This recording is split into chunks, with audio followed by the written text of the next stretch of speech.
and Family Welfare Minister who's seen swimming at a pool in Bengaluru. Those are images on the extreme right.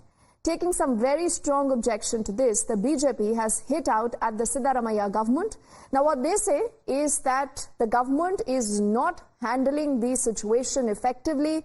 They're not bothered about what's going on. On the one hand, Karnataka is suffering from a dengue crisis, from a Zika outbreak. 6,000 plus cases have been reported as far as Karnataka is concerned. 42% rise in dengue cases. 6 people have lost their lives. In Zika outbreak also 1 person has lost his life.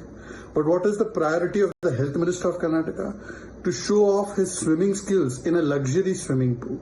The priority of the government of Karnataka, in fact, is to loot. When the people of Karnataka are suffering, they are interested in looting and luxury lifestyle. This is the true face. Congress is the true epidemic.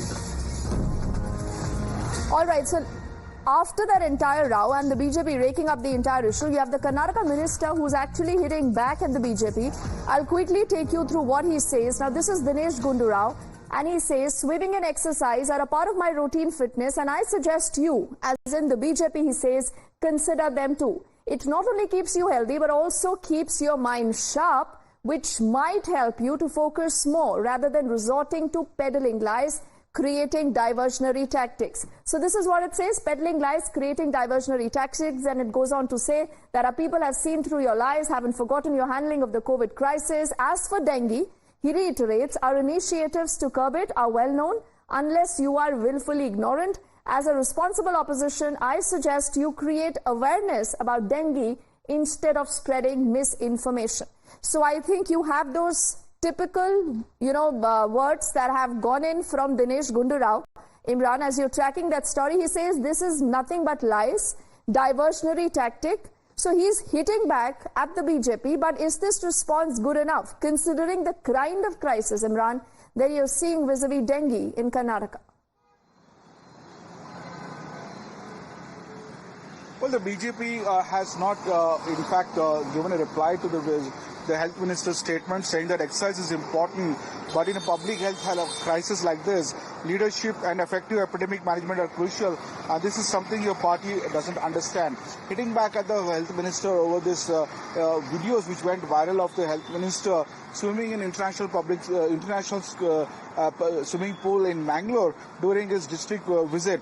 And over this now entire politics is played out. The health minister has said that swimming is part of his daily exercise routine, and BJP should also inculcate, and the BJP is sitting back saying that at a time of such epidemic and crisis, the priority should not be his swimming schedule, but the people. And more than, as of right now, more than 7,000 cases have been reported because of dengue, and 6 deaths have been reported due to dengue in Karnataka, including a couple of the deaths are of children, and also Zika virus, a death has been reported from Mysuru, and the BJP is alleging that the health minister's priorities are misplaced.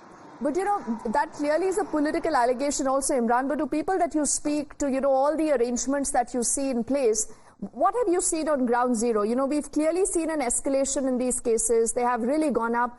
What is to be blamed? Is it the civic infrastructure, the lack of it, or you have more people reporting now to the hospitals? What's going on? Well, the civic infrastructure, of course, is crumbling, and in fact, it is. Many of the Bangaloreans have been highlighting about the civic infrastructure issues in Bangalore, and it is totally administrative failure as far as the infrastructure is concerned. But the government is backing its claim, saying that they have been doing public awareness campaigns. They have fixed the price of dengue testing to 350 rupees, and ensuring that the prices doesn't soar. And also, they're saying that all necessary precautions are being taken, and public are being made aware of the impact of the dengue, and the hospitals special wards have been created for the dengue patients. And also they're saying that they're ensuring that the medicines are available, and there's no need to panic, and asking opposition not to politicize. Yes, I'll just interrupt you here. I'm told Mr. Gowda of the BJP is also joining us on the phone line. So Mr. Gowda, this is Dinesh Gundu Rao. He's actually telling the BJP, and he's blaming you for spreading lies. He's saying this is a part of my fitness routine. So why are you targeting him, he's asking, and instead not focusing perhaps and joining hands with the government on spreading awareness? See, let him, he has his own life. Let him have his witness. His wife's birthday was celebrated. It was all in social media. We are not against anything. But as a minister for health for Karnataka and in charge of taking care of the 7 crore people in Karnataka, what is he doing?